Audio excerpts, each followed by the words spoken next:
तो चलिए बढ़ते हैं आज की कहानी की ओर। दोस्तों, मेरा नाम अभिषेक है और मैं एक बिजली विभाग में काम किया करता था, लेकिन मेरी गलती की वजह से मेरा ट्रांसफ़र हो गया था और जिस जगह मेरा ट्रांसफ़र हुआ था तो उस जगह पर जाने के बाद मैंने जाना कि आखिर डर होता क्या है। इस नए शहर में जब मैं बिजली विभाग में काम करने के लिए आया तो एक रात मेरे साथ एक ऐसी भयानक घटना हो गई जिसके बाद मैंने अपना काम छोड़ने तक का सोच लिया। दोस्तों, इस घटना की शुरुआत उन दिनों शुरू हुई जब मेरा ट्रांसफ़र हुआ और मैं प्रयागराज के एक बिजली विभाग में काम करने के लिए आया। दोस्तों, जैसे मैं इस बिजली विभाग में गया तो मुझे लोगों ने बड़ी हैरानी से देखा। यहाँ पर पहले से कुछ लोग थे जो कि काफ़ी लंबे समय से टिके हुए थे, लेकिन कुछ लोग ऐसे भी थे जिनको लेकर खबर निकलकर सामने आई थी कि नाइट ड्यूटी के दौरान वो रात को ही ड्यूटी छोड़कर भाग जाया करते थे। इसके पीछे की वजह मुझे कुछ दिनों के बाद पता चली जब मेरी नाइट ड्यूटी लगी। यहाँ पर पुराने लोगों की ज़्यादा जान पहचान थी, इसलिए वो जुगाड़ लगा लेते थे कि उनको नाइट ड्यूटी ना दी जाए, लेकिन मैं नया नया आया हुआ था इसलिए मुझे नाइट ड्यूटी दे दी गई थी। ऐसा नहीं था कि मैं अकेले इस पूरे बिजली विभाग में काम करने वाला अकेला लड़का था, बल्कि मेरे साथ 2 लोग और भी थे जो कि रात को मेरे साथ इस बिजली विभाग में ड्यूटी करने वाले थे। अभी रात के 12 बजे थे कि तभी बिजली विभाग का जो ऑफिशियल नंबर था उस पर एक कॉल आई। मैंने फ़ोन को उठाया तो मुझे पता चला कि एक एरिया की बिजली खराब हो गई है और वो एरिया में कुछ वीआईपी लोग रहते हैं, जिनमें से एक वीआईपी ने मुझे कॉल किया था और कहा था कि आकर हमारे एरिया की बिजली ठीक कर दो। मैंने वहां पर मौजूद एक बिजली विभाग कर्मचारी को अपने साथ में लिया और उस बताई हुई लोकेशन की तरफ बढ़ने लगा। हम अपनी बाइक से उस भेजी हुई लोकेशन की तरफ बढ़ने लगे जहां पर बिजली खराब थी। अभी हम लोग आगे ही बढ़ रहे थे कि तभी मैंने देखा कि एक तार टूटा हुआ पड़ा था और उस टूटे हुए तार के पास किसी की लाश पड़ी थी। वो दिखने में कोई महिला लग रही थी और उसने लाल रंग की साड़ी पहनी हुई थी।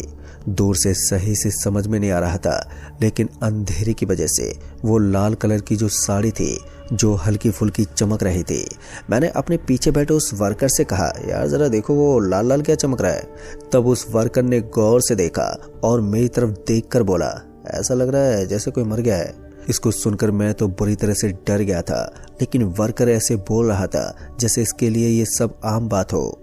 अभी हम लोग इस महिला की तरफ ही बढ़ने लगे जो कि तार के पास पड़ी हुई थी। जैसे जैसे हम लोग आगे बढ़ रहे थे तो वैसे वैसे वो महिला गायब हो रही थी। फिर कुछ ही पल में वो हमारी आंखों के सामने से पूरी तरह से गायब हो गई। उसको देखकर मैं पूरी तरह से डर गया था, लेकिन मेरे साथ जो वो वर्कर मौजूद था वो ये सब चीज़ों को बिल्कुल नॉर्मल ले रहा था और उसकी यही हरकत मुझे और भी ज़्यादा डरा रही थी। मैंने वर्कर से पूछा, भाई ये क्या हुआ? मैंने हैरानी से पूछा, लेकिन वो बिल्कुल नॉर्मल मुझको जवाब दिया, आप नए नए हो इसलिए आपको अभी इन सब चीज़ों के बारे में नहीं मालूम, लेकिन धीरे धीरे आप सब जान जाएंगे। उस वर्कर की इस बात को सुनकर मेरे हाथ पैर के रोंगटे अब खड़े हो गए थे और मैं काफ़ी ज़्यादा डर भी गया था। फिर मैंने उस वर्कर से इस बारे में और भी जानने की कोशिश की, लेकिन उसने कोई भी जवाब नहीं दिया। मैंने बिजली विभाग में कॉल करके बोल दिया था कि इस एरिया की लाइट काट दो, यहाँ पर बिजली का काम चल रहा है। उधर से जवाब आया कि ठीक है, बिजली बंद कर दी गई है। अब मैं उस तार को लेकर सीढ़ी लगाकर उस खंभे के ऊपर चढ़ रहा था। अभी मैं तार को जोड़ने वाला था कि तभी नीचे खड़े उस वर्कर ने चिल्लाते बोला, 1 मिनट रुक जाओ, पहले तार को चेक कर लो, हो सकता है अभी लाइट ना कटी हो, क्योंकि पहले भी ऐसा हो चुका है। उसकी इस बात को सुनकर मेरी हवा टाइट हो गई थी। मैंने अपनी जेब में पड़े टेस्टर को निकाला और निकाल कर उस तार पर लगाया तो मैंने पाया कि उस तार में अभी भी करंट आ रहा था। दोस्तों, इस चीज को देखकर तो मेरे होश उड़ गए थे कि तभी नीचे खड़े वर्कर ने एक दस्ताना लाकर मेरे हाथ में थमा दिया और उसको पहनकर बड़े ही सावधानी के साथ मैंने उस तार को जोड़ा और वहां से नीचे उतर गया। अब मेरे मन में सिर्फ और सिर्फ एक ही सवाल चल रहा था कि मेरे बोलने के बावजूद बिजली विभाग के उस कर्मचारी ने आखिर बिजली क्यों नहीं काटी थी। अभी हम दोनों वापस बिजली घर की तरफ ही जा रहे थे कि तभी मेरे पीछे बैठे उस कर्मी ने मुझसे बोला, भाई साहब आप यहाँ थोड़ा सावधानी से काम किया करिए, यहाँ जरा सी भी चूक आपकी जान ले सकती है।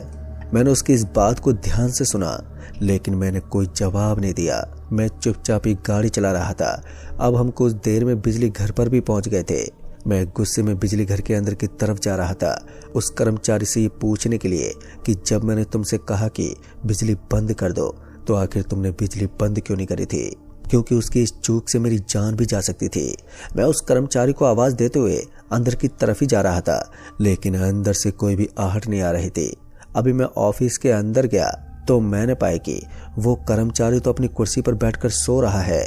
मैं गुस्से में उसकी तरफ बढ़ा और उसको नींद से उठा लिया, और नींद से उठाने के बाद मैंने उससे पूछा कि आखिर तुमने बिजली बंद क्यों नहीं की थी। तभी उसने मुझे ऊपर से नीचे तक बड़ी हैरानी के साथ देखा और उसके बाद बोला, आपने कब कहा था कि बिजली बंद कर दो। उसकी इस बात को सुनकर मेरे पैरों तले जमीन खिसक गई।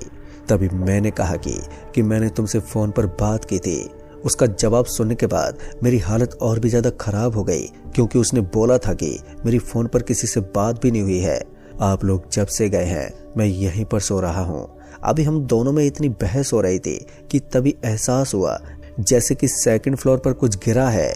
गिरने की आवाज सुनकर हम तीनों एक दूसरे का चेहरा देखने लगे, क्योंकि हैरान की बात यह थी कि इस समय हम तीनों के अलावा इस बिजली विभाग ऑफिस में कोई और मौजूद ही नहीं था। तभी मैं ऊपर की तरफ बढ़ने लगा, ये देखने के लिए कि आखिर ये चीज कैसे गिरी है। तभी पीछे से उस कर्मचारी की आवाज आई जिसके साथ मैं फॉल्ट ठीक करने गया था। उसने चिल्लाते बोला, ऊपर अकेले मत जाओ, हम लोग भी साथ में चलते हैं। इतना सुनते अभी जो मेरे कदम ऊपर की तरफ बढ़ रहे थे वो जगह पर ही रुक गए, और उधर से वो दोनों कर्मचारी भी मेरे साथ आकर खड़े हो गए थे। हम तीनों मिलकर ऊपर रूम की तरफ जाने लगे। अभी हम लोग ऊपर पहुंचे तो हमने देखा कि यहाँ पर तो कुछ भी गिरा हुआ नहीं है, और हम जैसे ऊपर पहुंचे तो हमने पाया कि जो बल्ब लगे हुए थे वो अपने आप ही जलबुझ हो रहे थे। पर हैरान की बात तो ये थी कि वहां पर लाइट के सभी स्विच बंद थे। इसके बावजूद बिजली का जलना बुझना काफी हैरान कर रहा था। अभी हम लोग इधर उधर कुछ देख रहे थे और समझ ही रहे थे कि आखिर ये आवाज आई कहां से थी, कि तभी एक और आवाज आई। जब हम लोगों ने पीछे घूम कर देखा तो हमने पाया कि वो जो कमरे का दरवाजा था वो अपने आप ही बंद हो गया। तभी उसमें से एक कर्मचारी भागकर उस दरवाजे की तरफ गया और उसे खोलने की कोशिश करने लगा, परंतु उसके ये करने के बावजूद भी वो दरवाजा टस से मस नहीं हुआ। अभी हम लोग बुरी तरीके से परेशान हो रहे थे कि आखिर अपने आप ही दरवाजा बंद कैसे हो गया, और बंद भी हुआ तो इतनी भयानक तरीके से कि हम तीनों लोगों की ताकत लगाने के बावजूद भी ये खुल नहीं रहा है। अभी मेरे मन में यही सब सवाल चल रहा था, लेकिन तभी उधर से पीछे वाले कर्मी ने बोला। तभी इस चीज को सुनकर हम सभी की नजर उस कर्मचारी की तरफ घूम गई। उसने मुझे देखते बोला कि अखिलेश यहाँ पर 2 साल पहले काम किया करता था, लेकिन चांदनी जो कि यहाँ पर काम किया करती थी उसके साथ ही ऊपर बैठकर वो काम किया करती थी। लेकिन चांदनी ने अखिलेश के ऊपर आरोप लगा दिया था कि अखिलेश उसके साथ जबरदस्ती करने की कोशिश कर रहा है। इसी के चलते हुए अखिलेश को नौकरी से निकाल दिया गया, लेकिन वो अपनी बेगुनाही भी साबित नहीं कर पाया, और समाज में बेइज्जती होने की वजह से एक दिन अखिलेश यहीं पर आया और आकर खुद को आग लगा ली। अखिलेश की बहुत ही दर्दनाक तरीके से मौत हो गई।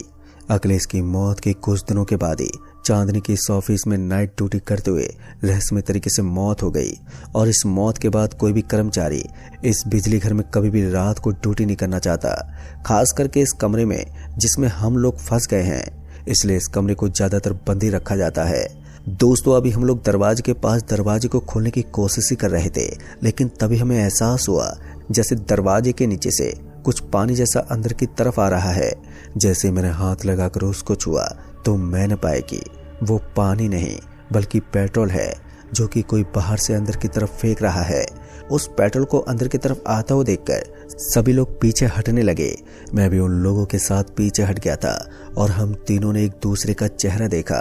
अभी हम कुछ समझ पाते कि हमारे साथ आखिर क्या होने वाला है, कि उससे पहले किसी ने बाहर से उस फेंके हुए पेट्रोल के ऊपर माचिस डाल दी, जिसके बाद वहां पर आग लग गई। उस लगी हुई आग को देखकर हम तीनों ही बुरी तरह से डर गए थे और डर के मारे इधर उधर भागने लगे। लेकिन वहां पर एक खिड़की भी मौजूद थी जो कि पूरी तरह से बंद थी। वहां पर मौजूद एक कर्मचारी ने उस खिड़की को वहां पर पड़े एक लकड़ी के डंडे से तोड़ दिया। अभी मैं खिड़की के पास पहुंचा ही था कि तब तक उस कर्मचारी ने खिड़की खोल दी थी। मैंने नीचे की तरफ देखा तो नीचे काफी ज्यादा ऊंचाई थी, लेकिन अब बचने के लिए हमारे पास सिर्फ और सिर्फ एक ही रास्ता बचा था कि हम इस खिड़की से सीधे नीचे कूद जाएं।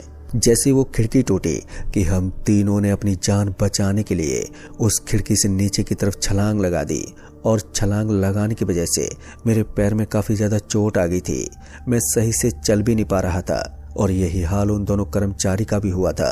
अभी हम तीनों नीचे कूद चुके थे और कूद कर इस बिजली घर से बाहर की तरफ लंगड़ाते हुए भाग रहे थे कि तभी मेरी नजर पीछे खिड़की की तरफ पड़ी तो मैंने देखा कि जैसे कोई खिड़की के पास जल रहा है। मैं समझ गया था कि ये जरूर अखिलेश की आत्मा है। फिर मैंने यही चीज अपने साथ भाग रहे उन दोनों कर्मचारियों को दिखाई। उन दोनों ने भी इस हैरान कर देने वाले दृश्य को अपनी आंखों से देखा और बुरी तरह से वो डर गए। इन सभी चीजों को देखने के बाद हम तीनों ने भी फैसला कर लिया था कि हम इस बिजली विभाग में रात के समय काम नहीं करेंगे, चाहे हम लोगों को नौकरी से निकाल दिया जाए, लेकिन हम लोग अपनी जान को जोखिम में डालकर इस बिजली विभाग में रात को काम नहीं कर सकते थे। तभी हमारे साथ बीती इस घटना के बारे में हम लोगों ने वहां पर मौजूद सभी लोगों को बताया जो कि काम किया करते थे। उसके बाद ये फैसला किया गया कि उस बिजली विभाग को रात के समय बंद रखा जाएगा और हमें भी दिन की ड्यूटी दे दी गई। कुछ दिनों के रेस्ट लेने के बाद मैं वापस से उस बिजली घर में काम करने के लिए चला गया, लेकिन जब तक मैं जिंदा रहूंगा मैं अपने सामने बीती इस घटना को कभी भी नहीं भूल पाऊंगा। दोस्तों, आज भी मेरी नजर दिन के वक्त उस खिड़की की तरफ ही रहती है तो मेरी आंखों के सामने वैसा ही दृश्य बन जाता है जैसा कि उस रोज रात के वक्त हुआ था। तो दोस्तों, इस कहानी में बस इतना ही। कहानी आपको पसंद आई हो तो वीडियो को लाइक शेयर कमेंट जरूर कर दें और साथ ही अगर चैनल पर आप नए हैं तो चैनल को भी सब्सक्राइब जरूर कर दें। जल्द ही मिलूंगा ऐसी एक और सच्ची घटना के साथ। तब तक के लिए बाय एंड टेक केयर।